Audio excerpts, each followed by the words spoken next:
요즘 세월호 인양 작업이 진행되고 있습니다. 물론 미수습 희생자 시신을 찾아내기 위해서라도 필요한 일일 수 있겠지만 저는 신문에 세월호 침몰에 대한 진실이 이제 드러났으면 이라는 제호가 붙은 기사를 보고 실소를 금치 못했습니다. 세월호가 침몰한 원인을 아직도 모르고 있다는 말인가요?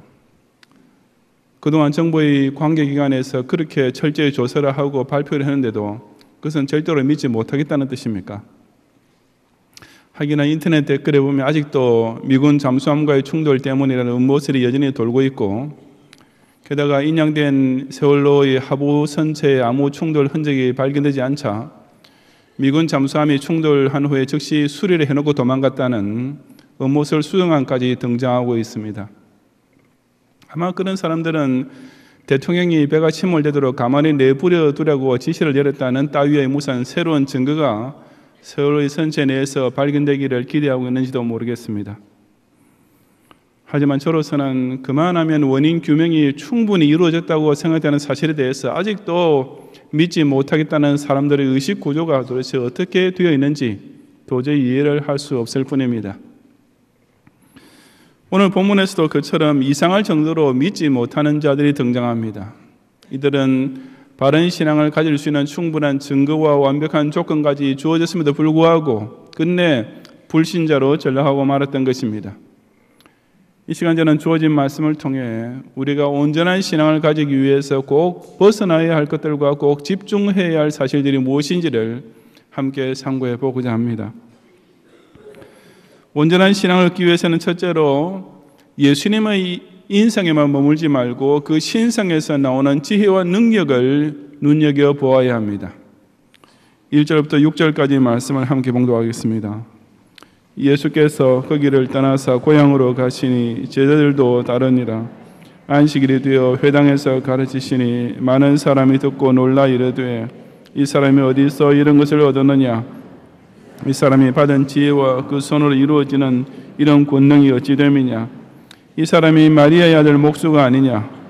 야고보와 요셉과 유다와 시몬의 형제가 아니냐? 그 누이들이 우리와 함께 여기 있지 아니하냐 하고 예수를 배척한지라. 예수께서 그들에게 이르시되 선지자가 자기 고향과 자기 친척과 자기 집 외에서는 존경을 받지 못함이 없느니라 하시며 거기서는 아무 권능도 행하실 수 없어 다만 소수의 병자에게 안수하여 고치실 뿐이었고 그들이 믿지 않음을 이상히 여기셨더라.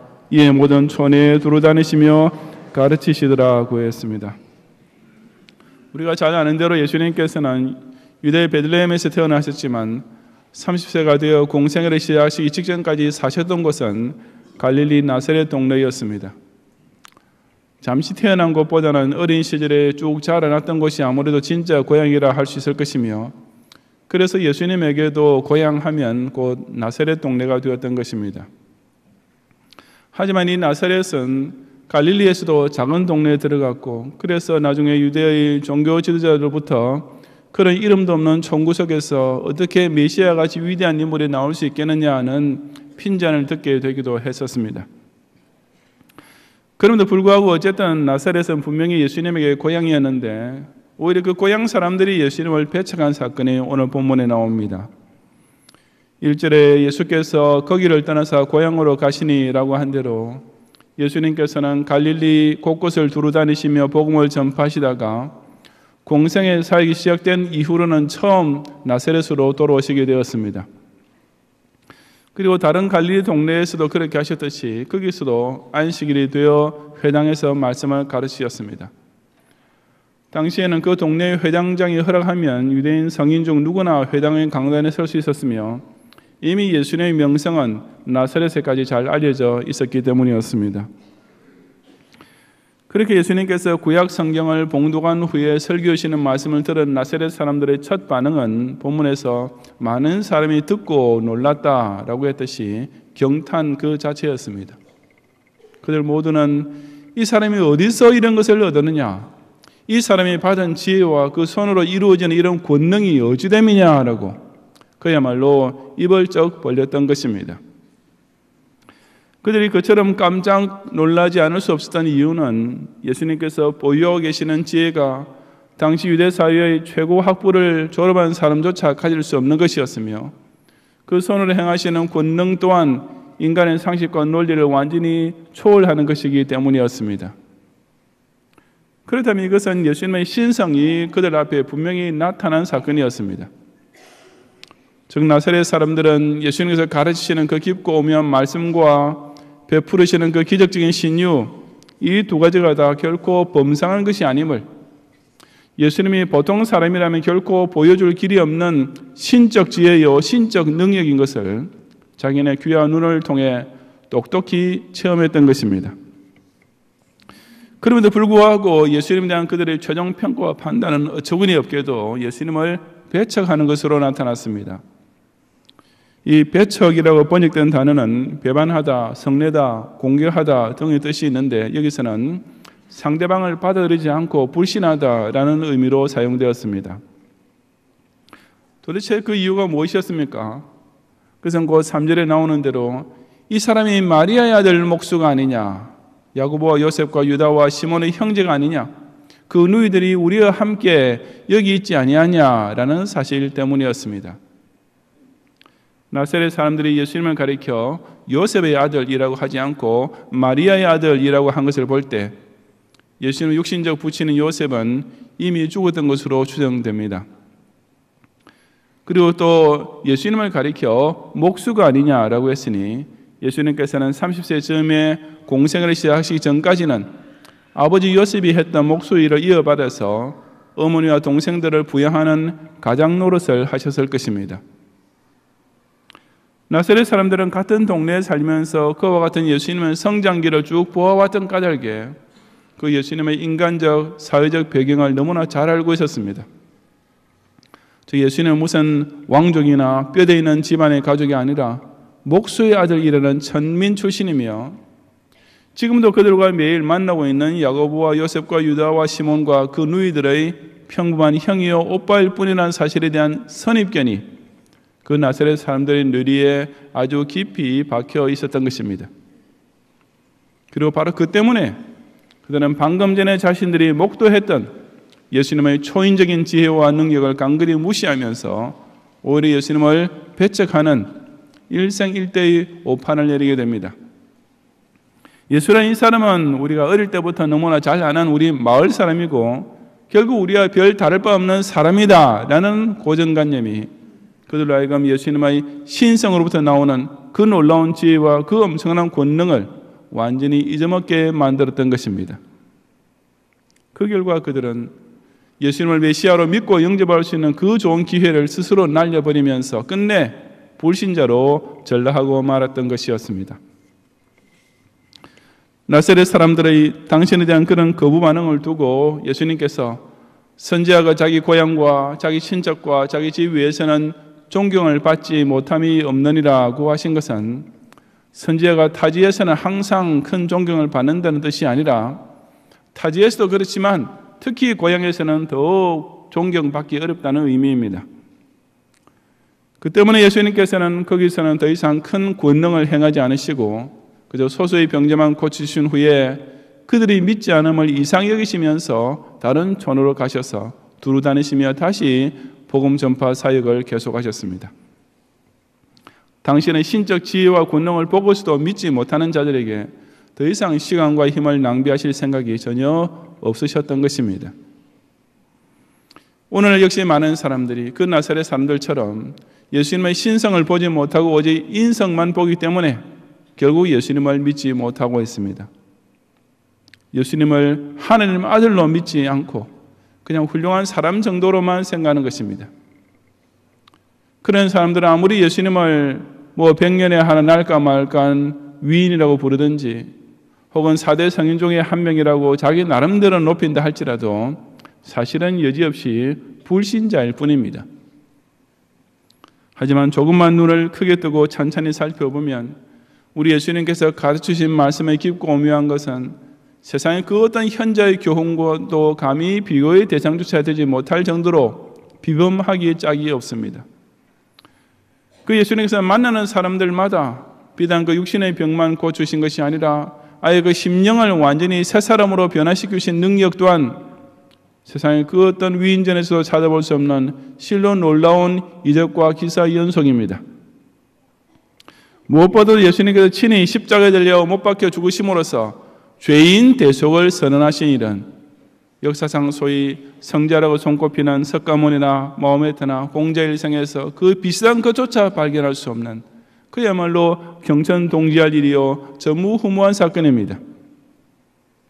이 모든 것은 아무리 훌륭하고 뛰어난 사람이라도 결코 할 수 없는 오직 하나님의 아들만 하실 수 있는 일이 아니겠습니까? 그럼에도 불구하고 대부분의 사람들은 예수님의 이런 신적 면모는 전혀 볼 줄 모르고 그저 예수라는 인물도 결국 우리와 같은 사람에 불과하지라는 선입견 때문에 그 예수님을 자신의 구세주로 믿기를 거부하면서 예수님을 배척하고 맙니다. 실로 어리석기 짝이 없는 판단이요 치명적인 선택이 아닐 수 없습니다. 죄인을 구원해 주시려고 사람의 몸을 입으시고 이 세상에까지 친히 내려오신 예수님을 그렇게 사람의 모습으로 오셨다고 해서 오로지 사람으로만 취급하고 성자 하나님으로 믿지 못하는 것이야말로 일생일대의 오판이며 그야말로 절대로 용서받지 못할 죄가 되고 마는 것입니다. 근대 합리주의 영향을 받은 자유주의 신학자들은 소위 역사적 예수를 찾아야 한다고 주장합니다. 지금 기독교인들이 믿고 있는 예수님은 긴 세월과 후대 사람들의 신학적 재해석으로 인해 많이 변색되었으니 2000년 전에 팔레스타인 지방에 사셨던 실제적 예수님의 모습을 역사적으로 다시 회복시켜야 한다는 것입니다. 물론 그런 주장의 이면에는 예수님의 신성은 역사적 사실이 아니고 오직 예수님의 인성만 역사적 진실이라는 의미가 갈려 있습니다. 하지만 그것이야말로 곧 나사렛 사람들이 저질렀던 잘못을 고스란히 답습하는 것이 아니겠습니까? 예수님은 그의 제자들과 추종자들이 신으로 추앙하는 바람에 인위적으로 하나님의 아들이 되신 것이 절대로 아닙니다. 예수님은 후대의 신학자들이 신격화시켜 놓아서 성자 하나님 되신 분이 결코 아닌 것입니다. 예수님은 창세 전부터 이미 하나님의 독생자이셨고 그럼에도 불구하고 사람의 몸을 입고 이 세상까지 친히 찾아오신 구세주이십니다. 즉 예수님의 인성만 보게 되면 자연히 그 신성을 부인하게 되지만 예수님의 신성을 먼저 깨닫게 되면 그런 예수님이 인성을 가진 존재로 우리와 함께 하시는 임마누엘이 되어주시다는 사실이 그 얼마나 놀랍고도 고마운 일인지를 제대로 알게 되는 것입니다. 오늘도 기록된 성경을 통해 우리 눈앞에 똑똑히 증거되고 있는 예수님의 이 놀랍고도 위대한 신적 지혜와 권능을 통해 진실로 이 사람은 하나님의 아들이었도다라고 이 예수님을 나의 구주로 확실히 믿고 영접하는 성도들이 되시기를 바랍니다. 온전한 신앙이 되기 위해서는 둘째로 육체의 소욕에 사로잡히지 말고 자신의 심령을 감동시켜주는 말씀에 귀를 기울여야 합니다. 14절 이하 29절까지 함께 봉독하겠습니다. 이에 예수의 이름이 드러난지라 헤롯 왕이 듣고 이르되 이는 세례 요한이 죽은 자 가운데서 살아났도다. 그러므로 이런 능력이 그 속에서 일어나느니라 하고 어떤 이는 그가 엘리야라 하고 또 어떤 이는 그가 선지자니 옛 선지자 중에 하나와 같아 하되 헤롯은 듣고 이르되 내가 목벤 요한 그가 살아났다 하더라. 전에 헤롯이 자기가 동생 빌립의 아내 헤로디아에게 장가든 고로 이 여자를 위하여 사람을 보내어 요한을 잡아 옥에 가두었으니 이는 요한이 헤롯에게 말하되 동생의 아내를 취한 것이 옳지 않다 하였습니다. 헤로디아가 요한을 원수로 여겨 죽이고자 하였으되 하지 못한 것은 헤롯이 요한을 의롭고 거룩한 사람으로 알고 두려워하여 보호하며 또 그의 말을 들을 때 크게 번민을 하면서도 달갑게 들음이르라. 마침 기회가 좋은 날이 왔으니 곧 헤롯이 자기 생일에 대신들과 천부장들과 갈릴리의 귀인들로 더불어 잔치할세 헤로디아의 딸이 친히 들어와 춤을 추어 헤롯과 그와 함께 앉은 자들을 기쁘게 한지라. 왕이 그 소녀에게 이르되 무엇이든지 내가 원하는 것을 내게 구하라 내가 주리라 하고 또 맹세하기를 무엇인지 내가 내게 구하면 내 나라의 절반까지라도 주리라 하거늘 그가 나가서 그 어머니에게 말하되 내가 무엇을 구하리까? 그 어머니가 이르되 세류안의 머리를 구하라 하니 그가 곧 왕에 급히 들어가 구하여 이르되 세류안의 머리를 소반에 얹어 곧 내게 주기를 원하옵나이다 하니 왕이 심히 근심하나 자기가 맹세한 것과 그 앉은 자들로 인하여 그를 거절할 수 없는지라 왕이 곧 시병 하늘을 보내어 요한의 머리를 가져오라 명하니 그 사람이 나아가 옥에서 요한을 목베어 그 머리를 소반에 얹다가 소녀에게 주니 소녀가 이것을 그 어머니에게 주니라. 요한의 제자들이 듣고 와서 시체를 가져다가 장사하니라. 아멘. 성경에 헤롯이라는 이름이 여러 번 등장하는데 본문에 나오는 헤롯 왕은 헤롯 대왕의 아들 헤롯 안디바로서 예수님 공생의 당시 갈릴리와 베레아 지방의 분동왕, 즉 로마 제국이 임명한 일종의 허수아비 군주였습니다. 그는 파다하게 퍼져나가는 예수님에 대한 소문을 듣고 이는 세례 요한이 죽은 자 가운데서 살아났도다. 그러므로 이런 능력이 그 속에서 일어나느니라고 하면서 두려워했습니다. 대중은 예수님을 가리켜 엘리야나 옛 선지자 중에 하나 등으로 설왕설래하고 있을 때 헤롯 왕은 내가 목뺀 그가 요한 그가 살아났다고 자기 나름대로 확신을 가졌던 것입니다. 이것은 헤롯이 자기가 세례 요한을 죽인 것에 대하여 그 이후로도 계속 양심의 가책을 느끼고 있었음을 단적으로 보여줍니다. 그것은 전에 일어났던 사건이었는데 헤롯 왕이 자신의 이복 동생 빌립의 아내 헤로디아와 결혼을 했을 때였습니다. 헤로디아는 자기 아주버니와 정략적인 결혼을 하기 위해 남편 빌립과 이혼을 했는데 율법에 의하면 이런 행위는 간음과 근친상간의 죄를 동시에 범한 것이나 마찬가지였기 때문에 세례 요한은 이 일을 두고 헤롯 왕을 크게 책망했습니다. 바로 그 때문에 세례 요한은 체포되어 옥에 가시게 되는데 그것은 헤롯 왕이 자의에 의해서가 아니라 바로 헤로디아의 등살에 못 이겨 어쩔 수 없이 내린 지시 때문이었습니다. 본문 17절에 이 여자, 즉 헤로디아를 위하여 사람을 보내어 요한을 잡아 옥에 가두었으니 라고 기록하고 있는 배경이 바로 그것이었습니다. 그 후에도 19절에 보면 헤로디아가 요한을 원수로 여겨 죽이고자 하였으되 라고 한 대로 그녀는 세례 요한을 감옥에 가둔 것만으로는 도저히 성에 안 차서 아주 끝장을 내려고 했습니다. 그럼에도 불구하고 헤로디아가 요한을 죽이지 못하고 있었던 것은 바로 헤롯이 그것만큼은 끝까지 반대했기 때문이었습니다. 헤롯의 그런 좀 의아스러운 행동에 대하여 20절은 헤롯이 요한을 의롭고 거룩한 사람으로 알고 두려워하며 보호하여 또 그의 말을 들을 때 크게 번민하면서도 달갑게 들음이르라고 설명했습니다. 다시 말해서 헤롯은 세례 요한의 책망이 옳은 말인 것을 알고 있었기 때문에 나름대로는 양심의 가책을 느끼고 있었으며 그런 까닭에 아무리 헤로디아가 들들볶아도 차마 그를 죽이지는 못하고 있었던 것입니다. 하지만 그런 헤롯의 의지는 헤롯이 자기 생일에 잔치할 때 꺾이게 됩니다. 그 잔치의 특별 순서로 헤로디아의 딸이 친히 들어와 춤을 추어 헤롯과 그와 함께한 자들을 기쁘게 해준 것이 계기가 된 것입니다. 이 헤로디아의 딸이란 헤로디아가 그녀의 전 남편인 빌립 사이에서 낳았던 딸 살로메를 가리킵니다. 본문에 소녀라고 번역된 단어는 결혼 정년기에 이른 처녀를 지칭하는 말로서 여러 정황을 미뤄볼 때 살로메는 이 당시 15세에서 20세 사이의 하이틴, 그야말로 여자로서 꽃처럼 피어오르는 나이였을 것으로 추측됩니다. 그러므로 우리가 언뜻 상상하기에는 이 장면이 그저 초등학생쯤 되는 어린 의붓딸이 자기 양아버지 앞에서 귀엽게 춤춘 것처럼 여겨지겠지만 사실은 그렇지 않았던 것입니다. 당시 왕의 연회에서는 매우 음란한 춤이 여흥으로 공연되는 것이 상례였는데 여기서 살로메가 춘 춤도 그런 종류의 춤이었음이 틀림없습니다. 나사렛 예수 영화에 보면 이 장면에서 이제 막 여인으로 성숙하기 시작한 살로메가 실로 요염한 자태로 춤추는 것을 보면서 헤롯이 홀딱 빠져버리는 모습이 아주 실감나게 묘사되고 있는 것도 그 때문입니다. 그래서 헤롯 왕은 살로메에게 내가 원하는 것을 내게 구하라, 내가 주리라.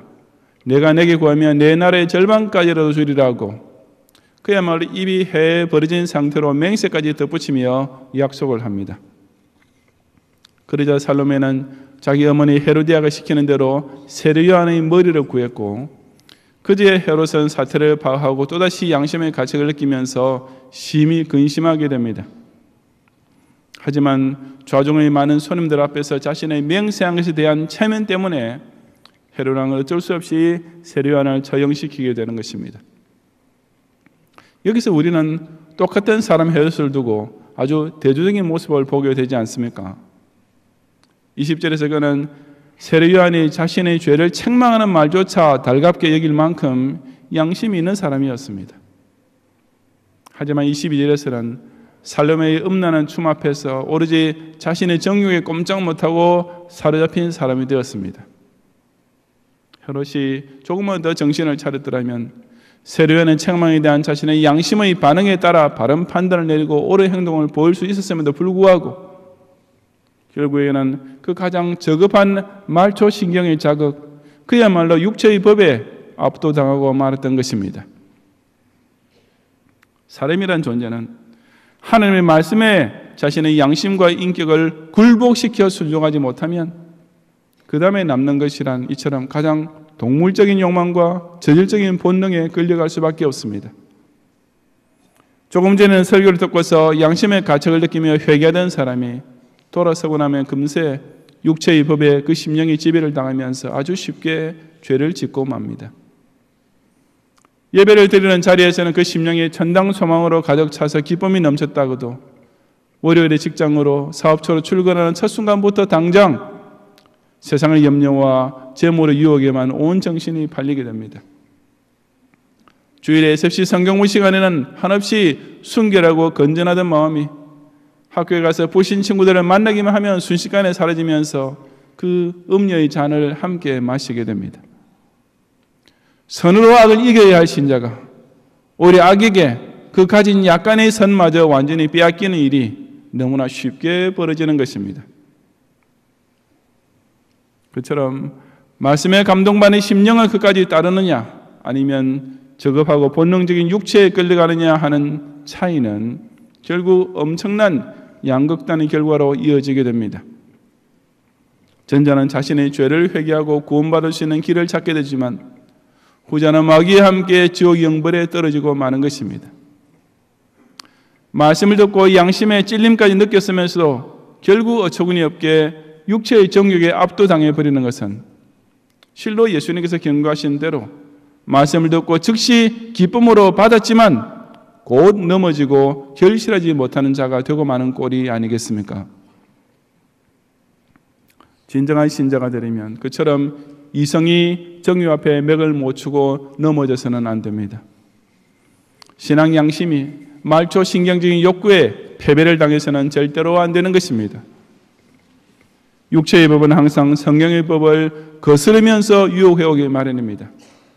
그러므로 오직 자신의 육체를 쳐서 복종케 함으로써 자신의 심령이 성령의 법 안에 거하도록 만들어야만 하는 것입니다. 회개와 구원의 기회가 한때 그처럼 자기 마음속 깊이 들어왔음에도 불구하고 끝내 그것을 놓치고만 헤롯을 교훈으로 삼아 육신의 유혹이나 정욕의 포로가 되지 않도록 늘 자신의 심령의 귀를 오직 하나님 말씀에만 더욱 집중시키는 가운데 성령의 감화 감동을 받아 그대로 믿고 확신에 거하는 성도들이 되시기를 바랍니다.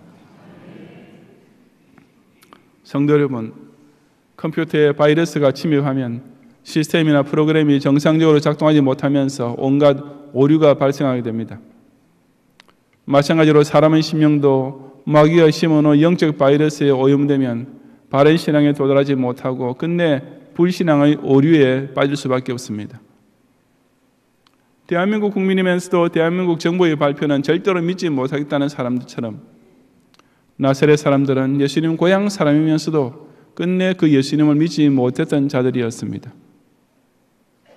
기본 상식만 있어도 충분히 믿을 수 있는 일인데도 그저 조작설과 선동에만 휩쓸려 가는 자들처럼 자신의 양심의 소리보다는 충동이 정욕에 사로잡히고만 헤롯이 그처럼 불신앙의 바이러스에 오염되고만 사람이었던 것입니다.